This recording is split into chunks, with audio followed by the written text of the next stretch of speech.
जय गणेश। मैं पंडित दौलतराम सारस्वत आप सबका इस YouTube चैनल पर स्वागत करता हूं। सभी ज्योतिष प्रेमियों को मेरा राम राम। आज मैं आपके सामने लेकर आया हूं फलित ज्योतिष फलादेश के महत्वपूर्ण सूत्र। जन्म कुंडली भविष्यवाणी करने में काफी सावधानी बरतनी चाहिए। इस कार्य में ज्योतिष के गणितीय और सैद्धांतिक नियमों को ध्यान में रखने के साथ साथ अंतर्ज्ञान की मुख्य भूमिका होती है। अंतर्ज्ञान के अभाव में किया गया फलादेश प्राय त्रुटिपूर्ण हो जाता है। कुंडली पर विचार करते समय शीघ्रता नहीं करनी चाहिए, बल्कि भगवान का स्मरण करते हुए धैर्यपूर्वक विवेचन करना चाहिए। कुछ इस प्रकार सूत्र है, आप लोगों को मैं बताता हूं। आज मैं आपको जो सूत्र बताने जा रहा हूं, ये जीवन में आपके बहुत काम आएंगे और इन सूत्रों को आप अपने जीवन में उतार लोगे तो कुंडली का फलादेश बहुत अच्छी तरीके से आप करने लग जाओगे। तो कुंडली में प्रथम, पंचम और नवम, इसमें कोई भी ग्रह हो, क्रूर ग्रह हो या पाप ग्रह हो या शुभ ग्रह हो, ये सदैव शुभ फलदायक होते हैं। लग्न भाव का मालिक, पंचम भाव का मालिक और नवम भाव का मालिक, चाहे क्रूर ग्रह हो चाहे सौम्य ग्रह हो, ये सदैव शुभ फल देते हैं। दूसरा, द्वितीयेश और द्वादशेश, ये शुभ और अशुभ फल दोनों प्रकार के देते हैं। तीसरा, अष्टमेश सदैव अशुभ फल देता है, किंतु यदि लग्नेश और अष्टमेश एक ही ग्रह हो, लग्नेश का मालिक और अष्टमेश का मालिक एक ही ग्रह हो, तो ये शुभ फलदायक होता है। चौथा, कोई भी वक्री ग्रह यदि नीच राशि का हो तो उच्च का फल देता है। इसी प्रकार यदि वक्री ग्रह उच्च का हो तो नीच का फल देता है।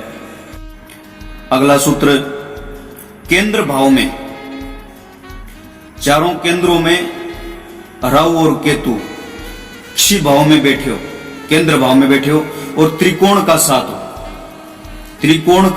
हो, त्रिकोण ग्रह के मालिक इनके साथ बैठे हो, तो ये सदैव शुभ फल देते हैं। अगला सूत्र, कोई भी ग्रह यदि जन्म कुंडली में उच्च राशि में स्थित हो किंतु नवमास में कुंडली में नीच का हो जाता है, तो उसका फल साधारण हो जाता है। इसी प्रकार यदि जन्म कुंडली में नीच का हो किंतु नवमास कुंडली में उच्च का हो तो उच्च फल देता है, उच्च का फल देता है, अच्छा फल देता है। अगला सूत्र, किसी भी राशि पर कोई भी ग्रह कितने अंश पर है, इसके आधार पर 5 अवस्थाएं मानी गई है। बाल अवस्था, कुमार अवस्था, युवा अवस्था, वृद्ध अवस्था, मृत अवस्था, इनका भी ध्यान रखना चाहिए। अगला सूत्र, सूर्य, मंगल, शनि पाप ग्रह, बुध और चंद्रमा अगर क्षीण हो तो ये पापी ग्रह माने गए हैं। राहु और केतु जिस भाव या भावेश के साथ होता है उसी के अनुसार वो शुभ अशुभ फल देते हैं। अगला सूत्र, केंद्रेश और त्रिकोणेश, अगर इनका संबंध हो तो ये योग कारक माने गए हैं। पापी ग्रह की महादशा में, पापी ग्रह की अंतरदशा में अशुभ फल प्राप्त होता है। अगला सूत्र, कोई भी ग्रह अगर नीच का बैठा है तो वो लगन से या चंद्र से गिनने पर अगर केंद्र हो जाए तो वह उत्तम राजयोग कारक माना जाता है।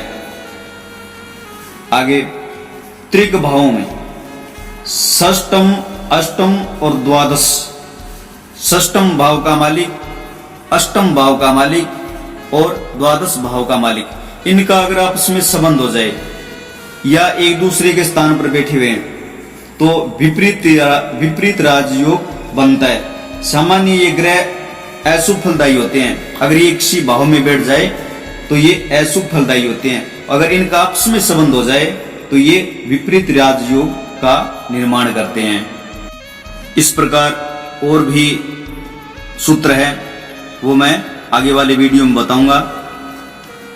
आज यहाँ तक ही। ये जानकारी आपको कैसी लगी, आप अपनी राय जरूर देना।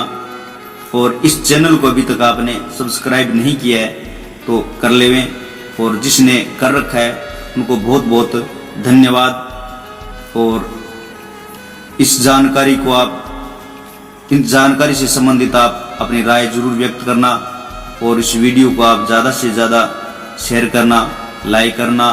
जय माँ भारती, जय गणेश।